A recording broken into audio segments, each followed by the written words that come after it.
এখন আবার চাঁদাবাজি শুরু হয়েছে, বেশি পরিমাণ শুরু হয়ে গেছে ভাই।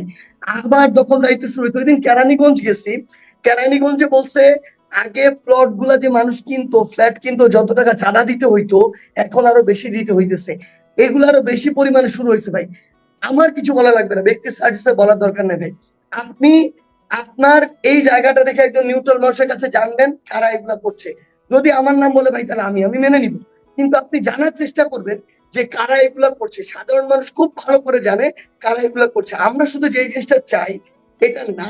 আমি আমার চোখে যা দেখছি আমি তাই বললাম। কে কতটুকু নিবে না নিবে, ওন করবে না করবে, এটা ব্যক্তিগত ব্যাপার। আমাদের আসলে গতানুগতিক বাংলাদেশের রাজনীতির সবচেয়ে বড় যেটা সমস্যা আমার এতদিন ধরে মনে হয়েছে ভাই, সেটা হচ্ছে যে আমরা আমাদের সীমাবদ্ধতা গুলোকে অ্যাড্রেস করার মতো সৎ সাহসটা দেখাই না। মানে যদি এটা আমরা না দেখাতে পারি আমাদের জায়গা থেকে, তাহলে তো ওইটা অ্যাড্রেস করে ওইটার উপরে কাজ করা, ওইটাতে নিজের ডেভেলপমেন্ট আনা, এই জিনিসটা তো হবে না ভাই। মানুষ হিসেবে আমার সীমাবদ্ধতা থাকবে, এটা একদম স্বাভাবিক। আমরা আপনি আমাদের জায়গা কিভাবে থেকে বললেন অনেক যে কিছু 5% নেতারা জড়িত? আপনি কিভাবে বলেন এটা? আমি বুঝি না, আপনি ভাই আমি এত তো আপনাকে বলি একুরেট ভাই, জানেন। আলম ভাই শুনুন, ভাই আমি বলি, সংখ্যাটা কমায় বলছি 5%, এটা আরো বেশি হবে। এতদিন একটা দল বলছে, এখন বলছি 5%। নাম জানতে চাইছেন না ভাই? কিছুদিন পর নাম বলে দিব, একদম কেন্দ্রীয় কমিটি ধরে ধরে নাম বলবো। আওয়ামী লীগের কোন কেন্দ্রীয় কমিটির কাকে কাকে বাড়িতে কোন দলের কারা কারা আশ্রয় দিয়ে রাখছিল, এখনো রাখছে, ভবিষ্যতে রাখার পরিকল্পনা করছে, কত টাকার বিনিময়ে, কত ক্ষমতার বিনিময়ে, কোন নেগোসিয়েশনে, ইচ এন্ড এভরিথিং বলা হবে। কোনো চিন্তার সেটা কোনো কারণ শ্বেতপত্র নেই নিয়ে ভাই। আসেন, আমরা দেখি, এবং শেষ আমরা করি ভাই, দেখি। শেষ করি, কথার মাঝে কথা বলতে হয় না। আপনার কথার মাঝে আমি একটা কথা বলি নাই। আর আপনি আরেকটা যা জিনিস ভাই, খুশি তাই বলে যাবেন, এটা ধরতে পারেন না। ভাই আরেকটা, না না আপনি আপনার সময় আবার বলবেন, সমস্যা নেই ভাই। আরেকটা জিনিস ভাই, একদম ক্লিয়ারলি বলি ভাই, এগুলো বললেন না, মানুষজন খুবই লজ্জা পায় ভাই এগুলো শুনলে, যে যে কয়েকজন শহীদ হয়েছে তার মধ্যে 5-6 জন বিএনপি শহীদ। মানুষ খুবই লজ্জিত হয়, হাসাহাসি করে। আপনারা অনেক বড় দল, আপনাদের প্রতি আমাদের সেই রেসপেক্ট আছে। আপনাদের যারা সিনিয়র লিডার তাদের সাথে যখন কথা বলি, তাদেরকে জিজ্ঞাসা করলে বুঝবেন যে সর্বোচ্চ রেসপেক্ট দিয়ে আমরা কথা বলি। ওই মিউচুয়াল রেসপেক্ট আমাদের ভিতরে থাকা প্রয়োজন। তাহলেই বাংলাদেশের রাজনীতি বা বাংলাদেশ সামনে ভালোর দিকে যাবে। এই রাজনৈতিক দলগুলো বা ব্যক্তিদের মধ্যে যদি এই মিউচুয়াল রেসপেক্ট না থাকে, তাহলে কখনো ভালোর দিকে যাবে না ভাই। কিন্তু যখন আপনি ওই ক্লাস 6-7 এর একটা ছেলেকে ওই লিস্টে আপনার ঢুকায় দিবেন, তারপরে বলবেন এ বিএনপির, বা এমন একজনকে ঢুকায় দিবেন যার পরিবার জামায়াতের সাথে সম্পৃক্ত, এটা দিয়ে প্রকাশ করবেন এবং এটা বলবেন, মানুষজন হাসাহাসি করবে। এগুলো বলবেন না ভাই। আমরা যদি এরকম বলি ভাই, আমরা 20 তারিখে, 20 জুলাই আমরা সরাসরি আপনাদের হাইকমান্ডের সাথে যোগাযোগ করছিলাম ভাই, যে আমরা বড় কিছু ভাবতেছি, খুনের পর খুন হচ্ছে। আমাদেরকে বলা হয়েছিল আমরা এখনো শেখ হাসিনার পতন নিয়ে ভাবছি না, এভাবে বলা হয়েছে ভাই 20 জুলাইয়ের দিকে। তো এগুলো আপাতত বললেন না ভাই, আমরা বলা শুরু করলে অনেক কিছু বলে ফেলবো। এক দফা ঘোষণার জন্য আমরাও তো কথা বলছি ভাই।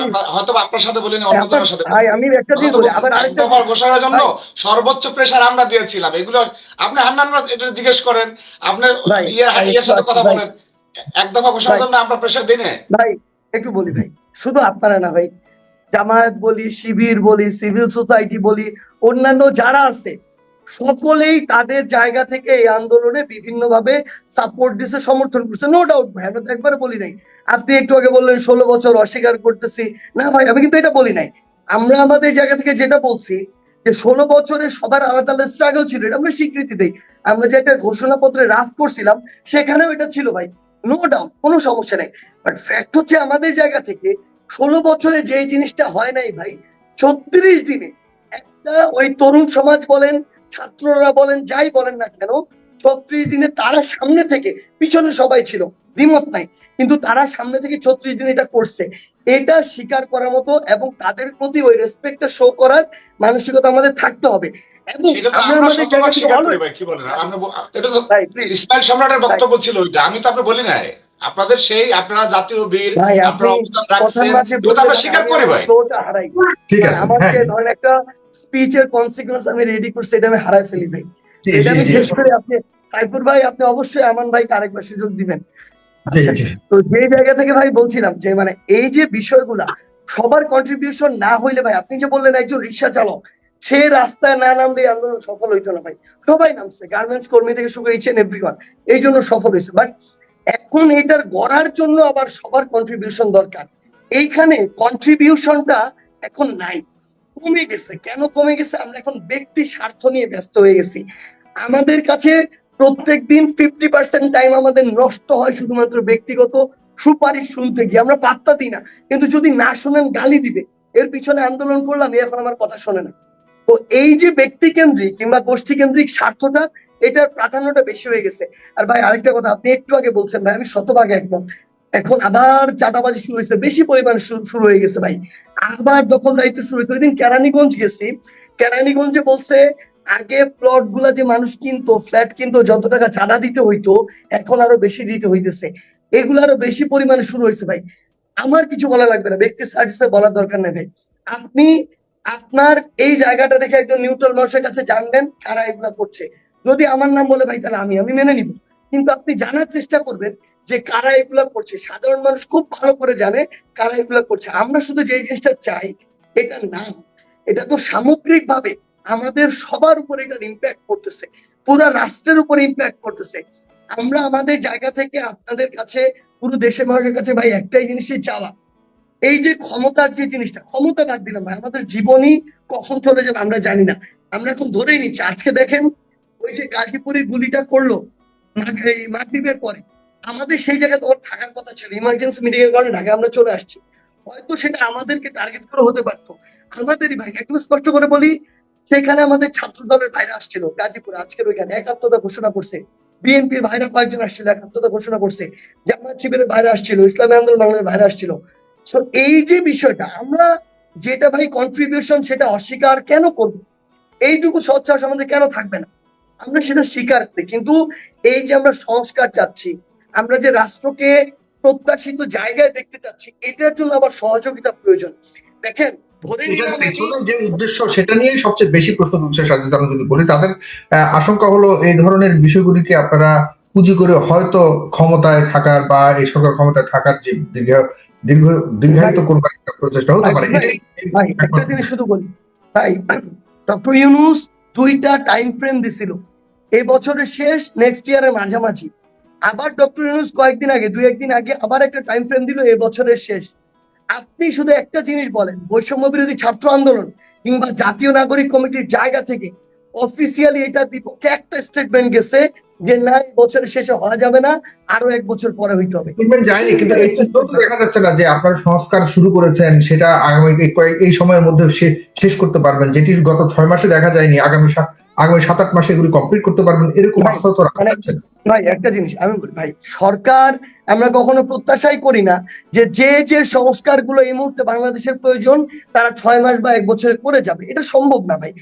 আমরা আমাদের জায়গা থেকে বিগত 6 মাসে এরকম স্ট্রং ভয়েস দিয়ে কথা বলি নাই, কারণ পুরো একটা রেজিমকে আগে ভাঙতে হয়েছে, এরপরে সেটাকে ধীরে ধীরে গড়তে হয়েছে।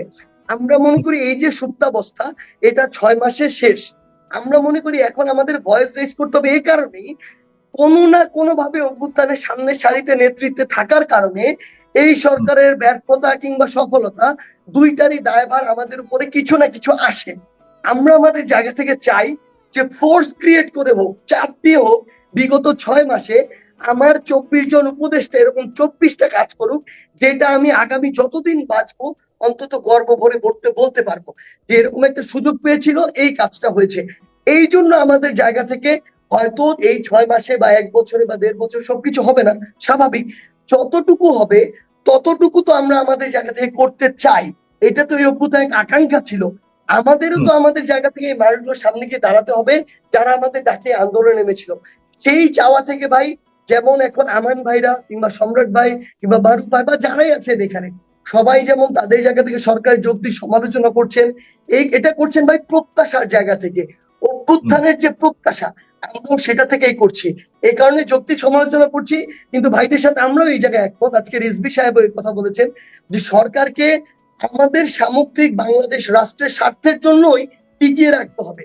তো সেই জায়গায় আমাদের সমালোচনাও ততটা যৌক্তিক হওয়া প্রয়োজন, যতটা যৌক্তিক হওয়া উচিত, যতটা প্রাসঙ্গিক। করার জন্য করবো এমনটা না। আজকে আমাদের মনে হয়েছে আমরা 10টা জায়গায় দৌড়া এরকম একটা অ্যাকশন টিম করা প্রয়োজন অনুভব করেছি বলে আমরা দৌড়েছি। এটার জন্য ব্যক্তিগত আমাদের কোনো স্বার্থের জায়গা নেই। তো ভাই সামগ্রিক ভাবে শুধু একটাই চাওয়া, আমাদের যৌক্তিক সমালোচনা থাকবে, কিন্তু এটা যেন কাদা ছোড়াছড়ির পর্যায়ে না যায়। আমাদের যৌক্তিক সমালোচনা থাকবে, এটা যেন খুব রেডিকাল না হয়, মানে এক লাইনে একটা কথা বলে দিলাম আর কি, এরকম যেন না হয়। আমাদের বাস্তবতা একটু চিন্তা করতে হবে। বাইরে থেকে বলা আর সিস্টেমের ভিতর থেকে ওয়ার্ক করানো দুটো এক জিনিস না। সামগ্রিকভাবে একটা জিনিসই চাচ্ছি, আমি বিএনপি হই, আমি জামায়াত হই, আমি ইসলামী আন্দোলন বাংলাদেশ হই, আমি নতুন ছাত্রদের রাজনৈতিক দল হই, দিন শেষে এই যে এত মানুষ জীবন দিল, রক্ত দিল, ভাই আমাদের সবার চোখের সামনে দিচ্ছে। এখানে যে ভাইরা আছে তারাও চোখের সামনেই দেখছে, আমরা মনে করি এই মানুষগুলো, এই পরিবারগুলো, এই জেনারেশনটা যেন আশাহত না হয়, আমরা দয়া করে সেটার জন্য কাজ করি।